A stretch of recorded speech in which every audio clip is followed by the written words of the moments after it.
Assalamualaikum, halo teman-teman. Kembali lagi bersama aku Atia Zakira. Hari ini kita akan bahas satu topik yang menarik banget nih. Penasaran nggak? Yuk kita bahas bersama-sama dalam Sebenarnya teman-teman udah bisa sih menebak apa yang akan aku bahas dalam video kali ini. Yap, sesuai judul, hari ini kita akan membahas seputar dunia perilustrasian.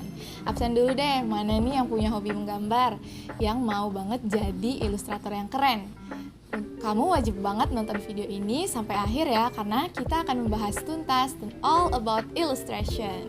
Mungkin beberapa dari kalian sudah pernah nih melihat sebuah karya ilustrasi, entah itu ilustrasi di media sosial atau internet, atau juga media ilustrasi tradisional, yang biasanya dibuat di atas media kertas, kanvas, dan lain sebagainya.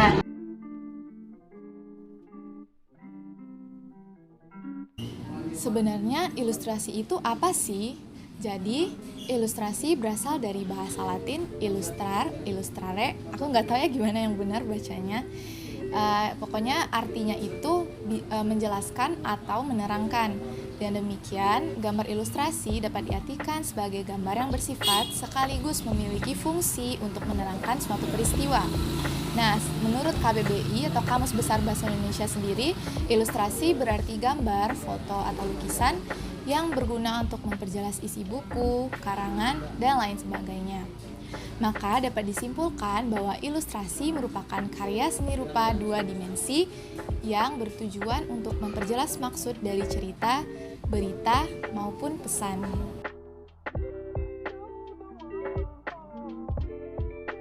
Nah, selanjutnya, setelah kita tahu nih apa itu karya ilustrasi, kita juga perlu tahu fungsi dari karya ilustrasi itu sendiri. Ilustrasi itu bukan hanya sekedar gambar loh teman-teman.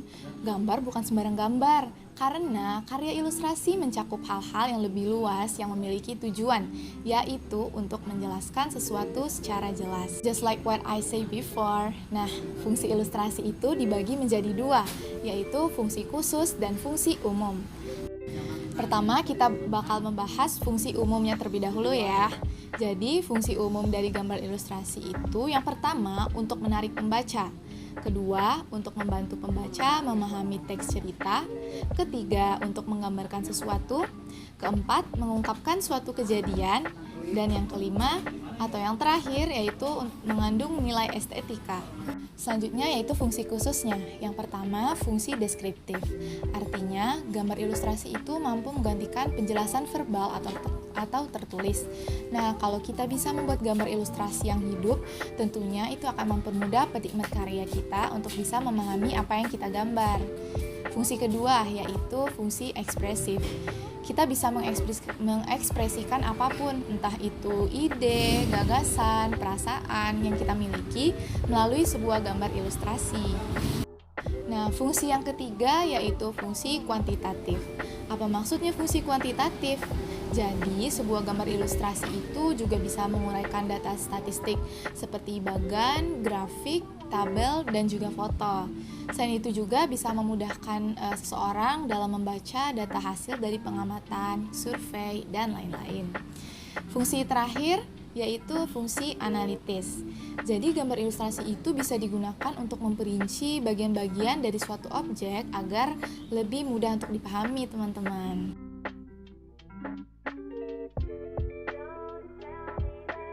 Oke teman-teman, sekarang kita akan membahas apa saja jenis-jenis dari karya ilustrasi. Yang pertama adalah ilustrasi kartun. Teman-teman mungkin sudah tidak asing ya dengan kartun seperti SpongeBob, Upin Ipin, Dora the Explorer, dan lain sebagainya. Karena kartun ini sering ya kita tonton baik itu di media cetak ataupun kita lihat di media digital. Kemudian yang kedua yaitu ilustrasi karikatur. Karikatur ini menggambarkan karakter yang dibuatnya tuh berlebih-lebihan, karena karikatur itu memiliki tujuan yang umumnya untuk mengkritik atau untuk menyindir seseorang atau sesuatu. Nah, yang ketiga yaitu ilustrasi komik. Komik ini berbentuk cerita yang disatukan dengan tulisan ya. Jadi berupa rangkaian gambar-gambar yang saling melengkapi dan memiliki alur cerita yang menarik. Jenis yang selanjutnya yaitu jenis ilustrasi dekoratif yang memiliki fungsi untuk mengisi bagian yang kosong pada kertas teks narasi. Ilustrasi ini disebut dengan vignette. Di negara Prancis, vignette itu merupakan seni untuk hiasan buku, di mana hiasan tersebut digunakan sebagai seni grafis maupun arsitektur. Yang terakhir yaitu jenis ilustrasi karya sastra. Fungsi dari ilustrasi karya sastra adalah untuk membuat karya sastra seperti cerpen, sajak, puisi agar lebih menarik dan juga menguatkan narasi atau teks dalam karya sastra tersebut. Oke teman-teman, di sini aku bakal menampilkan beberapa contoh-contoh dari karya ilustrasi yang sudah aku sebutkan sebelumnya.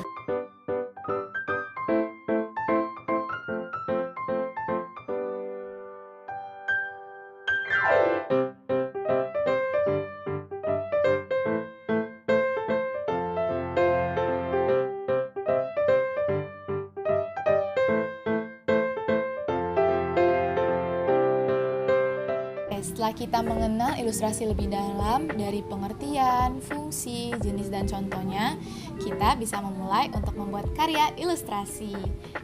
Tapi kita perlu tahu dulu step-step yang harus dilakukan.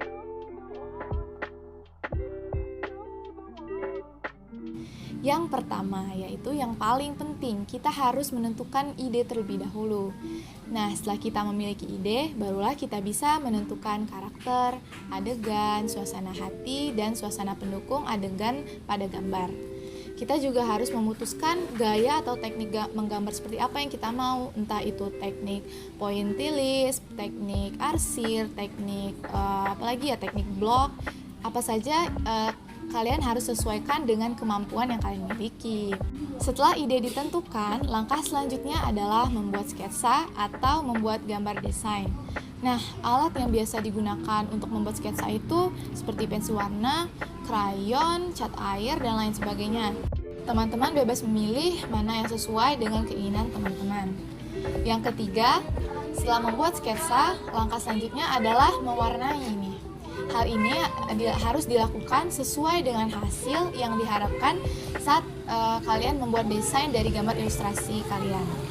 Langkah yang terakhir yaitu finishing. Kita bisa mengecek lagi detail-detail, garis, dan elemen apa yang sudah kita gambar. Apakah sudah sesuai dan memuaskan di mata kita. Tapi perlu diingat ya teman-teman, karya seni itu tidak selalu perlu untuk terlihat bagus dan sempurna, tapi cukup dengan membuat penikmatnya bisa ikut merasakan emosi dan memahami pesan apa yang ingin kita sampaikan dalam karya seni tersebut, itu sudah otomatis membuat karya seni kita itu bagus. Nah, itu dia pembahasan kita hari ini tentang dunia ilustrasi. Bagaimana? Teman-teman udah tertarik belum buat menjadi seorang ilustrator?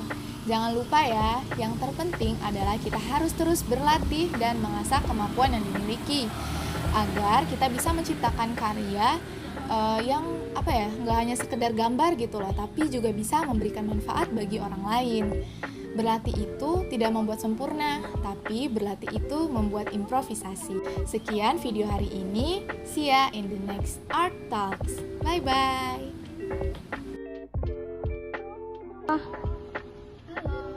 Cakep nih Sri.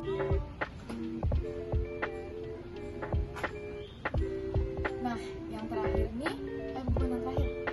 Selanjutnya yaitu fungsi ekspresif. Aduh, mana nih yang punya hobi menggambar?